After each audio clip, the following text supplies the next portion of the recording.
कानी बहू।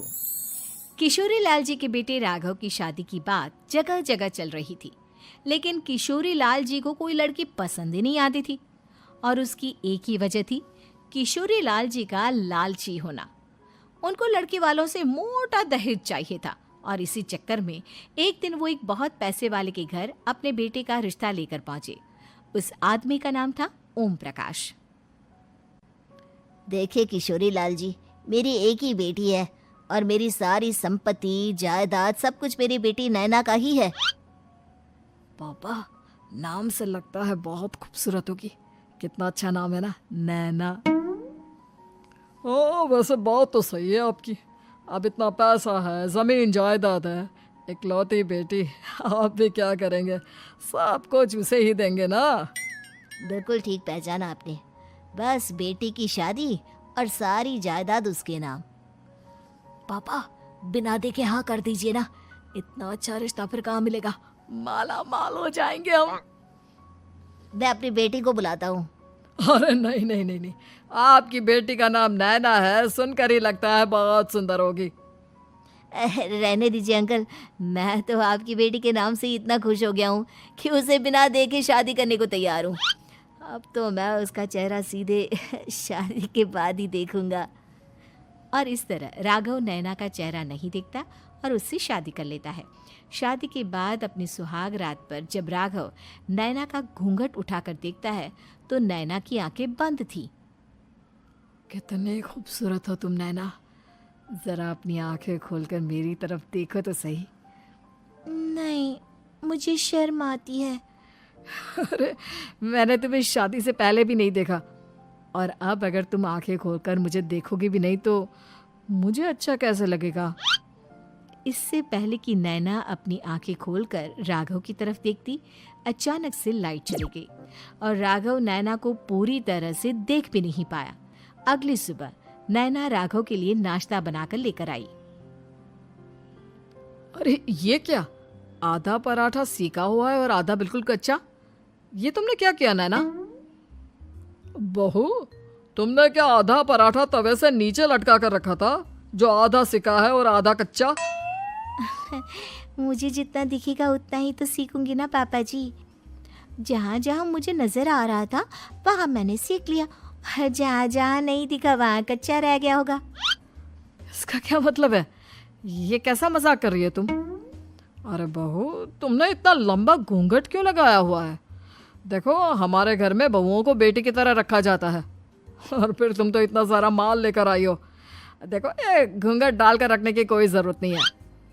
हाँ नैना, पापा जी ठीक कह रहे हैं, तुम तो आराम से रहो, अपना ही घर समझो। नैना अचानक से अपना घूंघट उठा लेती है। अरे ये क्या पापा, नैना की तो एक आंख फूटी हुई है। नाम से नैना, लेकिन ये तो कानी बहू निकली। मेरे साथ धोखा हुआ है, धोखा। बिना दिखाए अपनी कानी लड़की मेरे संग ब्याह दी। मुझे कानी बीवी नहीं चाहिए। मुझे अभी ओम प्रकाश जी से बात करनी पड़ेगी। आखिर उन्होंने मेरे साथ ऐसा किया क्यों? अरे, आप लोगों ने ही तो पापा से कहा था कि आप लोग शादी से पहले मुझे देखना नहीं चाहते। अब मेरे पापा पर क्यों इल्जाम लगा रहे हैं?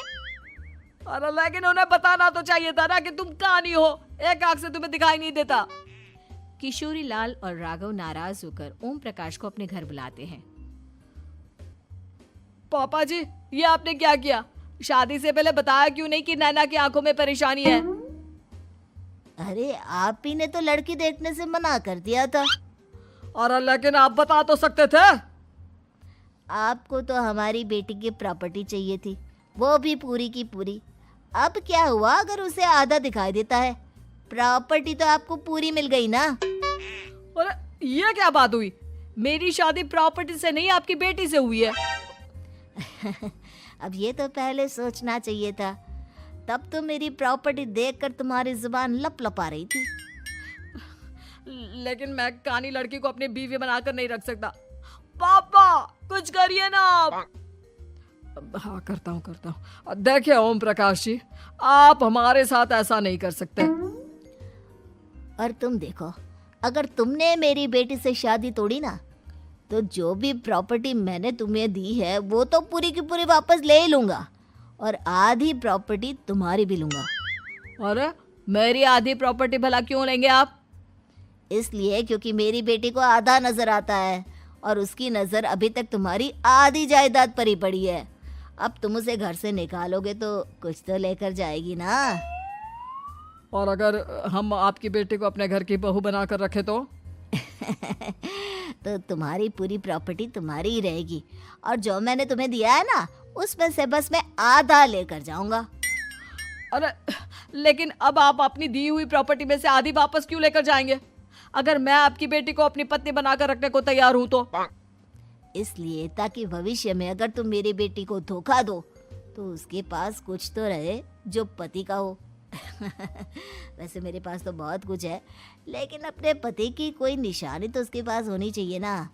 अब अगर तुमने मेरी बेटी को कानी कहा तो तुम्हें प्रॉपर्टी भी कानी ही मिलेगी, पूरी नहीं। जमाए राजा। किशोरी लाल और राघव समझ चुके थे कि वो बुरी तरह फंस चुके हैं और अब उनके पास वहां से निकलने का कोई चारा नहीं है। अब समझ में आया ना, लालच बुरी बला होती है। एक तो तुम्हें प्रॉपर्टी मिली, ऊपर से बीवी मिली, उसमें तुम्हें नखरे भी दिखाने हैं। आए बड़े, चुपचाप बैठो दोनों। कुछ दिनों के बाद नैना राघव की कार लेकर बाजार घूमने निकलती है और जब कार लेकर वापस आती है, ये क्या? एक तरफ से मेरी गाड़ी पूरी खराब हो चुकी है। लगता है तुमने मेरी गाड़ी को किसी दूसरी गाड़ी के साथ एक्सीडेंट किया है। अरे अरे कितना बड़ा नुकसान कर दिया तुमने बहू। वो क्या है ना पापा जी, मुझे एक आंख से दिखाई नहीं दे रहा था, सामने से गाड़ी आ रही थी।